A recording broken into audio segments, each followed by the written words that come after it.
Chaque année, dans tous les pays du monde entier, principalement ici en Côte d'Ivoire, il y a une foule de populations qui acceptent le Seigneur, et cela grâce à un grand programme dénommé la Conférence internationale pour action missionnaire des églises locales, CIAMEL, qui est l'initiative de l'église protestante baptiste œuvre et mission. Amis téléspectateurs de TV Chandelier, bonjour et bienvenue à cette édition spéciale qui est réservée à la CIAMEL 2021. Pour en parler, nous sommes avec le vice-président du comité d'organisation CIAMEL, Diacre Ebe Alfred. Bonjour.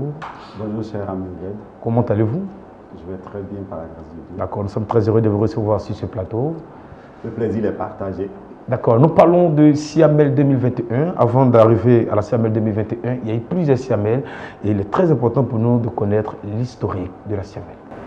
Alors, il faut dire que depuis le début donc, de notre œuvre, des regroupements ont eu régulièrement lieu chaque année, mais c'était surtout des regroupements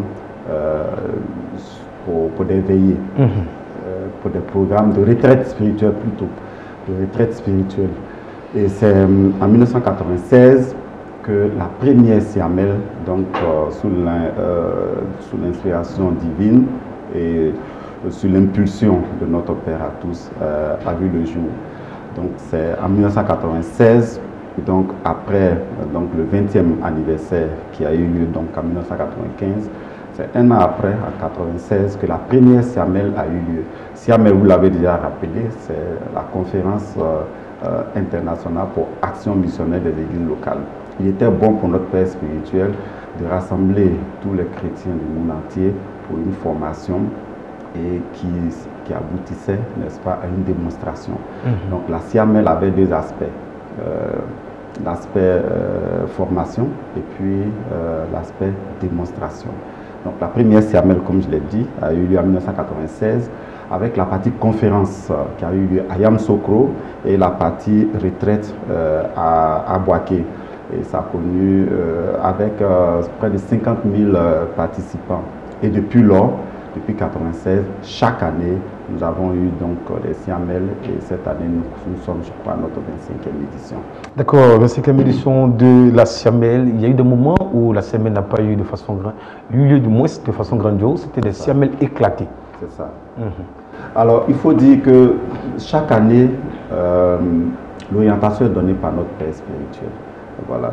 Donc, depuis que la CIAMEL donc, a commencé, on en a eu à l'intérieur, comme à Abidjan. Et donc, selon l'orientation qui est donnée, la CIAMEL regroupe soit tout le monde entier à Abidjan ou bien en une ville de l'intérieur.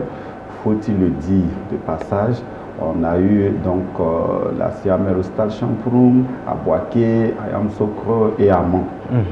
Et sous l'inspiration donc du Seigneur, notre Père a tous dans les orientations. Il y a des années où la CIAMEL est décentralisée, donc elle se fait par région. Et il y a des années aussi où la CIAMEL regroupe tout le monde en un lieu précis, comme le cas de cette année qui va avoir lieu bientôt donc à Korogo.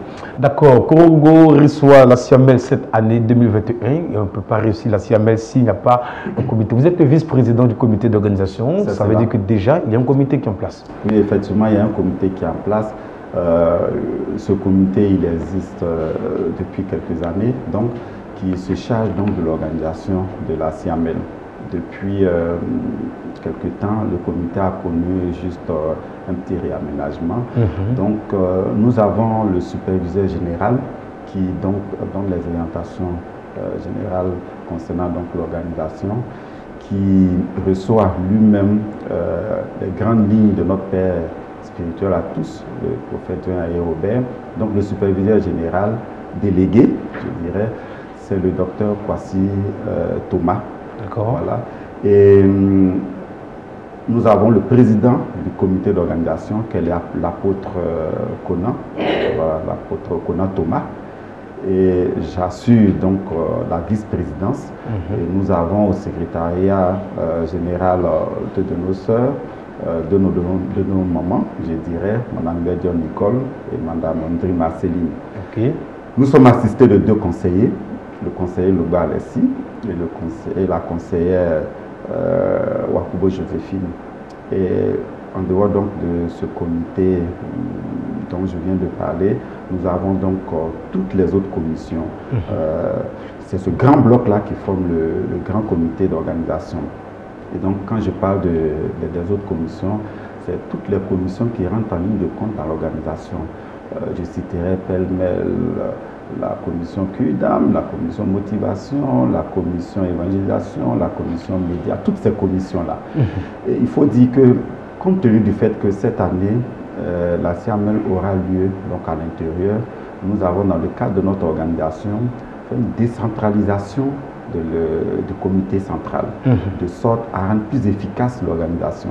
Donc nous avons le prolongement de toutes les commissions, n'est-ce pas, que nous avons. Nous avons eu un prolongement à l'intérieur. Donc sur place à Korogo, nous avons un comité local de près de 25 membres, voilà, qui travaillent, n'est-ce pas, à mettre tout en œuvre pour la réussite donc, du programme. Voilà un peu comment est-ce que nous sommes organisés pour la réussite donc, de ce programme. D'accord, c'est la première fois qu'on va au nord du pays. Au nord du pays, effectivement. C'est la première fois que nous allons au nord du pays. Alors pourquoi le choix du nord du pays? D'abord, comme je l'ai fait connaître, ce n'est pas la première fois que nous allons à l'intérieur du pays. D'accord. Je vous ai fait connaître qu'on a été déjà 3 fois à Boaké, on a été 4 fois à Yamoussoukro, 1 fois à Mans, et puis on a eu 7 fois la rencontre au stade Champrou, sans compter les rencontres que nous avons eues à l'espace Révolution ici. Pourquoi le choix donc de Korogo? Il faut dire qu'un vent nouveau souffle dans le nord de notre pays. Vous savez que la crise que nous avons connue est venue du nord et il était important que le nord puisse redorer son blason. Et nos frères et sœurs de la mission qui viennent du nord ont bien compris cela. Et Dieu a mis à leur cœur de pouvoir redonner toute une autre image donc, au Grand Nord. Ils se sont donc mobilisés pour poser des actes forts qui vont dans le sens donc, de l'évangélisation.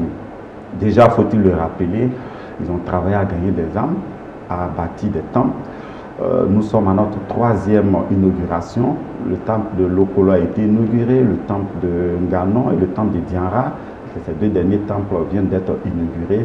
Et c'est dans cette dynamique-là qu'ils ont sollicité qu'une grande CIAMEL puisse être donc organisée pour booster l'évangélisation de sorte que tout le Grand Nord soit gagnant en Christ. Et ce message a été bien perçu de notre Père spirituel qui a accédé à cette préoccupation de nos frères du Nord et qui a décidé donc que la CIAMEL cette année ait lieu au Nord. D'accord, quand on va au et à Korogo plus précisément. D'accord, quand on va à Korogo, il faut, parce qu'on sait que la CIAMEL c'est les 40 000, plus de 50 000 personnes qui s'y réunissent. Comment est-ce que le comité travaille à ce que cette année la CIAMEL à Korogo puisse réussir?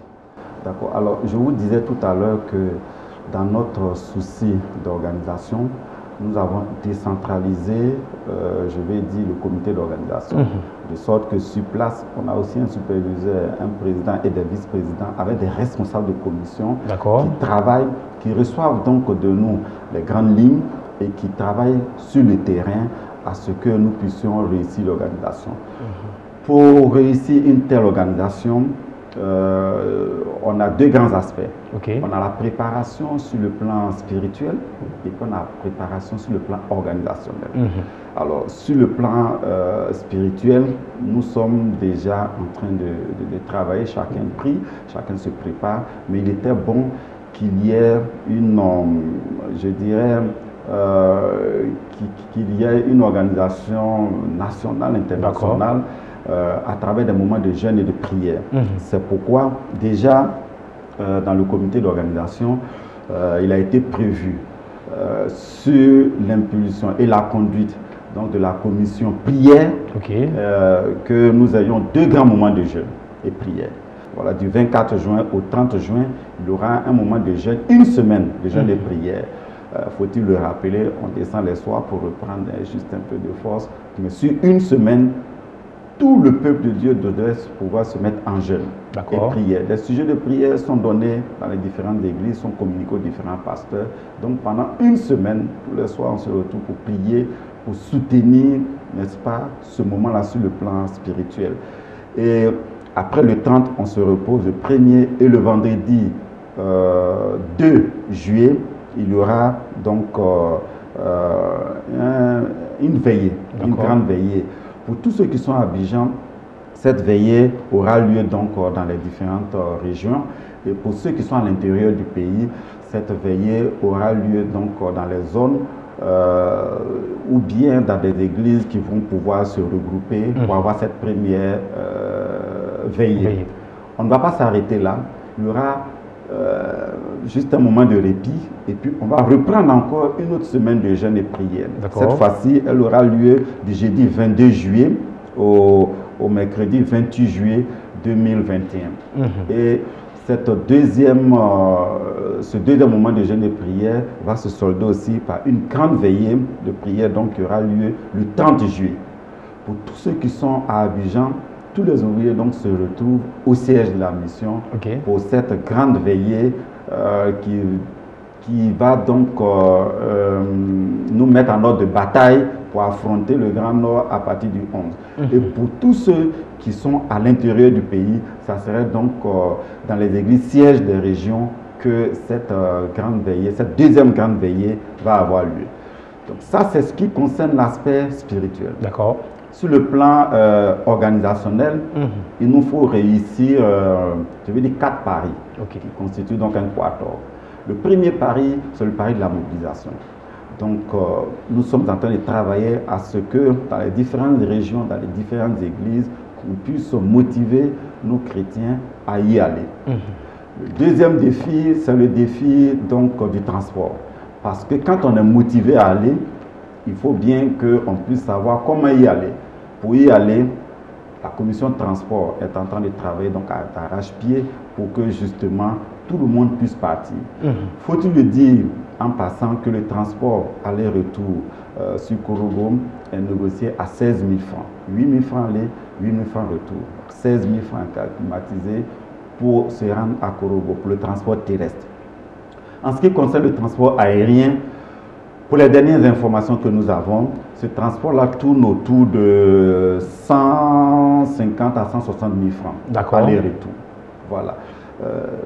Il faudrait que ceux qui sont intéressés pour aller par la voie aérienne puissent se dépêcher parce que vous savez que dans le transport aérien, quand on se rapproche de la date de voyage, évidemment, les prix augmentent. Voilà. Et une autre précision de taille, pour ceux qui voudraient partir donc, par la voie terrestre, le départ est prévu pour le 10 juin, pour le 10 août, le mardi 10 août. Le mardi 10 août, tous les convois vont se branler vers Korogo. Et le 11 après-midi, le mercredi 11 après-midi, ça sera l'ouverture.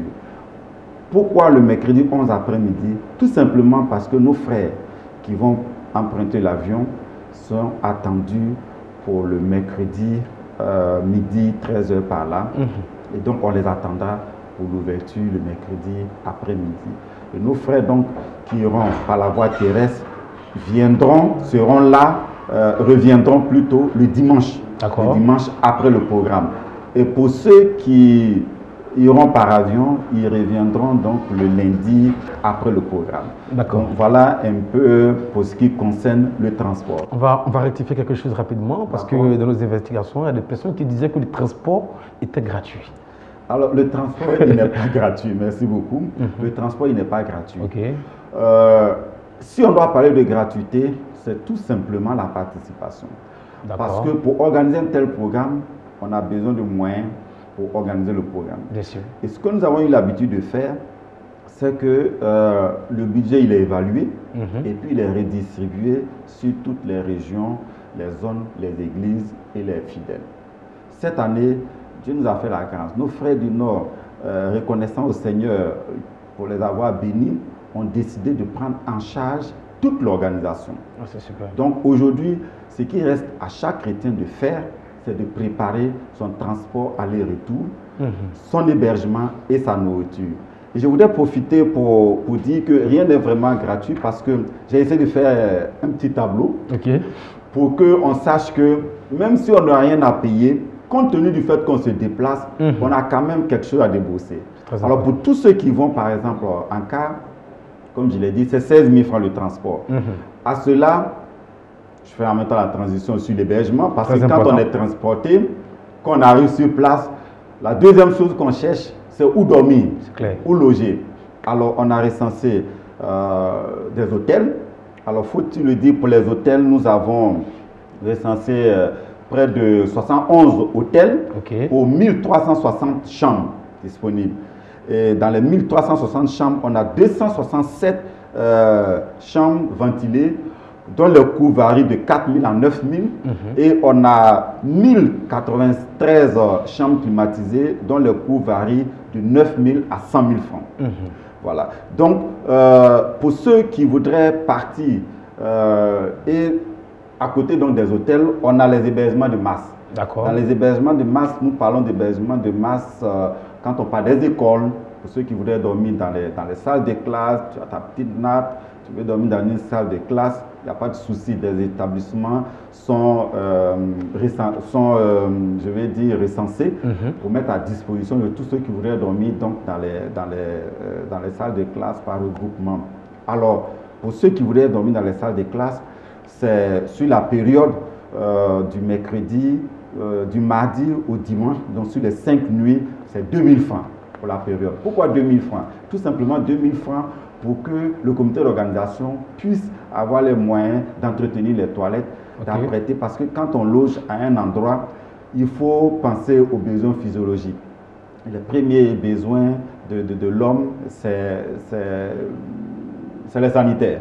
Donc, il faut pouvoir les apprêter quand même, avoir des sanitaires décents pour que les uns les autres puissent être à l'aise. Donc, ces 2000 francs, c'est pour faire face à toutes ces petites réparations, à tous ces petits besoins. Et puis, on a des auberges et les dortoirs où on a un lit, où on a un matelas, on a un lit, on vient juste avec, je vais dire, le nécessaire pour la couchette. Et pour ça, c'est 1000 francs par nuit. Donc, si je récapitule, pour ceux qui seront hébergés, je fais dans des classes, c'est juste 2000 francs pour la période. Et pour ceux qui voudraient dormir dans les auberges ou bien dans les dortoirs, c'est 1000 francs le lit par nuit. Donc, ça fait 5000 francs sur la période. Alors, quand on prend ces trois types d'hébergement, c'est-à-dire les hôtels, subdivisés en deux, ventilés et climatisés, quand on prend les hébergements de masse, subdivisés en deux aussi, les classes et, je vais dire, les dortoirs, on a donc les 4 types d'hébergement que nous avons. Donc, pour celui qui se déplace, qui part en car, une fois arrivé, s'il choisit l'option d'hébergement de masse, 2000 francs la semaine, donc durant les 5 jours, qui prévoit environ 1500 de nourriture à minima par jour, avec au moins 3000 francs sur lui, il se retrouve au bas mot à 30 000 francs de budget. Oui. Et c'est important de le savoir pour qu'on ne se dise pas que tout est gratuit et on attend le dernier jour pour partir et puis on se rend compte que, ah mais non. Donc c'est important d'informer la population sur ça. Pour ceux qui voudraient toujours partir en car, qui veulent pouvoir, je vais dire, dormir, occuper un lit dans les dortoirs, donc 5000 francs la semaine, disons sur les 5 jours, qui vont dépenser peut-être environ 2500 francs par jour pour manger, avec environ 4000 francs comme argent de poche, ils devraient s'apprêter avec un budget au moins de 40 000 francs.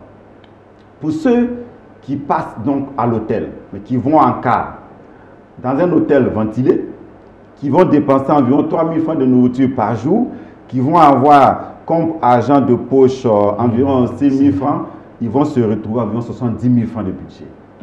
Pour ceux qui vont utiliser les chambres climatisées, comme l'animateur Obed, certainement, bien sûr, c'est une prophétie, mais qui iront certainement en car et qui voudront avoir avec eux juste un peu d'argent de poche, ils devront pouvoir s'attendre à environ 100 000 francs. Et pour ceux qui vont pouvoir, plutôt 70 000 francs. 70 000 francs. Et ceux qui voudront aller toujours en car et qui voudront manger environ 4 000 francs par jour, à minima, comme notre animateur. Je profite aussi de Amen, je reçois. Voilà. Et donc, ils voudraient pouvoir avoir, donc, avec juste 10 000 francs comme agent de poche, ils se retrouveront à environ 100 000 francs. Maintenant, ceux qui voudront aller en véhicule personnel, moi, j'ai plusieurs fois fait la route, c'est environ, en moyenne, 80 000 francs de carburant aller-retour. D'accord. Bon, pour ceux qui n'ont pas les véhicules qui consomment trop, peut-être ça tournera autour de 60 000 francs ou bien 50 000.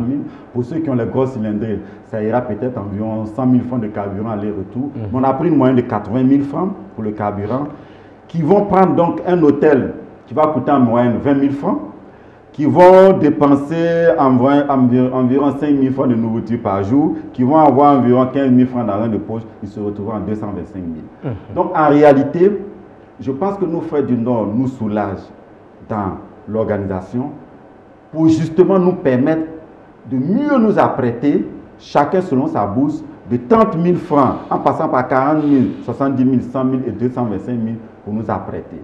Donc en réalité, on n'a pas de gratuité en tant que tel. D'accord, voilà. Parce que même si on nous transporte gratuitement, arriver là-bas, il faut bien. Il faut dormir. Il faut dormir et il faut manger. Donc c'est vraiment important. Alors voilà, c'est bien dit, ceux qui nous regardent aujourd'hui, il n'y a pas de gratuité, c'est la participation seulement qu'on ne paye pas. Exactement. Mais le transport, l'hébergement, la restauration, tout ça, il faut se préparer. Avec 30 000 francs, vous pouvez être à Korogo, manger, être rassasié et puis revenir dans de bonnes conditions. Nous sommes pratiquement à la fin de cette édition spéciale, mais on ne va pas finir cette édition sans toutefois nous rappeler le thème et les orateurs. Ok. Alors, le thème, c'est l'évangile, la puissance de Dieu pour le salut de quiconque croit. Le thème, il est à propos. Parce qu'on parle de puissance de Dieu. Vous savez, d'ordinaire, bon, ce n'est un secret pour personne. Hein. Bien sûr. Quand on ne connaît pas Dieu, qu'on a besoin de puissance, on se dirige vers un endroit, c'est vers le nord. Et donc, il est question pour nous de faire connaître que il y a une puissance au-dessus de toutes les puissances qu'on connaît. Amen. Et cette puissance-là est issue de ce qu'on entend. Et ce qu'on entend vient de la parole de Dieu, qui est l'évangile. Donc, le but, c'est de montrer à nos frères du Nord que s'ils acceptent l'évangile, alors ils auront une puissance au-dessus de la puissance qu'ils ont jusque-là connue. C'est pourquoi le thème il est à propos. L'évangile est la puissance de Dieu pour le salut de quiconque croit. Les orateurs, nous avons deux catégories d'orateurs. On a les orateurs locaux, ils sont trois. Les docteurs Guéjac et les docteurs Guéjac et Kwasi Thomas. Et nous avons l'évangéliste Lévi Paul Lemaire. D'accord. Faut-il le rappeler, c'est une campagne d'évangélisation.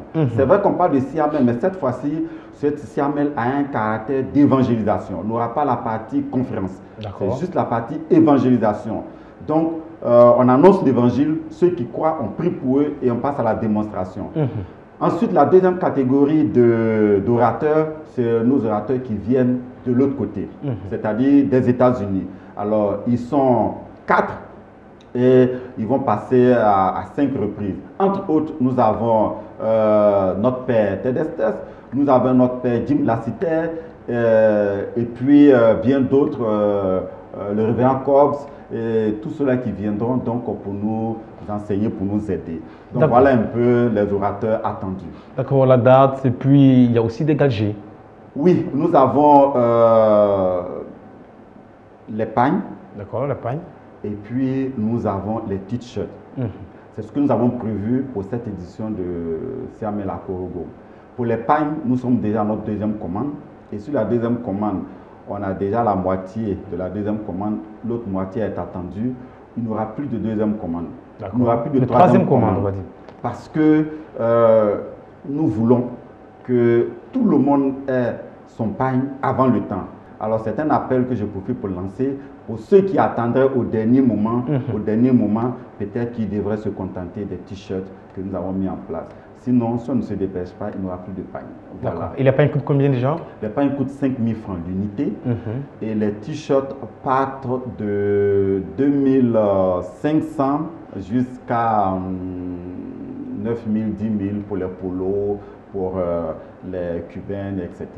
D'accord, voilà qui est bien dit, Jack Ebé, vice-président de la commission du comité du moins d'organisation Siamel de l'église protestante baptiste Évry et Mission.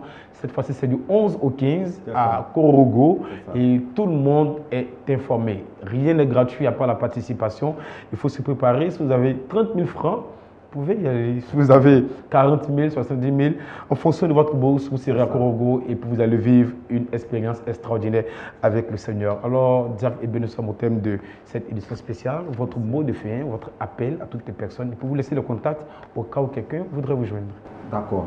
Alors, mon mot de fin, c'est de lancer un appel à nos frères et sœurs. Parce que force est de constater qu'aujourd'hui, nous avons eu la semaine dernière un point avec la commission de transport et il n'y a pas encore d'engouement. Je sais que presque tout le monde ira, mais les uns les autres ne se manifestent pas et attendront le dernier jour. Je vais amener les uns les autres qui voudront partir à déjà se signaler. Deuxième appel, je voudrais faire connaître à toute la population que nous partons au nord et nous allons affronter des puissances. C'est pourquoi cette année, le caractère de la Siamel a un caractère d'évangélisation. Et on ne va pas en guerre sans se préparer.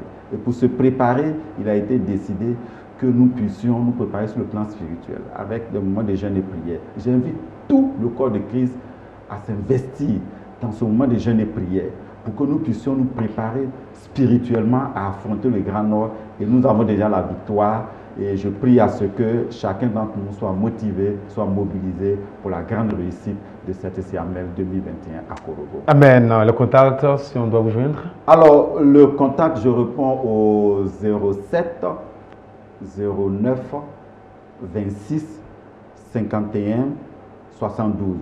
07 09 26 51 72. Alors, pour toute préoccupation, vous m'appelez et puis on verra comment est-ce qu'on pourra vous orienter en fonction du besoin qui sera exprimé. Merci beaucoup, Diac Ebé. Merci d'avoir accepté en tout cas notre invitation. Merci, c'est moi qui Amis téléspectateurs de TV Chandelier, ne vous inquiétez pas, du 11 au 15 août 2021, nous sommes à Korogo pour la Siamel 2021. Vos yeux verront ce qu'ils n'ont jamais vu et vos oreilles vont entendre des choses agréables. Il faut se préparer, je le répète, et ne vous inquiétez pas, la sécurité, elle est garantie. Amen. La sécurité, elle est garantie. Il y aura d'autres éditions où on va vous parler de la situation sécuritaire, l'aspect sécuritaire. Comment est-ce que, en tout cas, tout est mis en ordre pour ne pas que quelqu'un soit blessé, Amen. Que vous partiez au nord et que vous reveniez sans problème. Pour aujourd'hui, c'est terminé. Cette édition a été réalisée par Soro sous la supervision de Mohamed Souma. Merci à toutes les personnes qui nous ont regardés. Que Dieu vous bénisse et à très bientôt.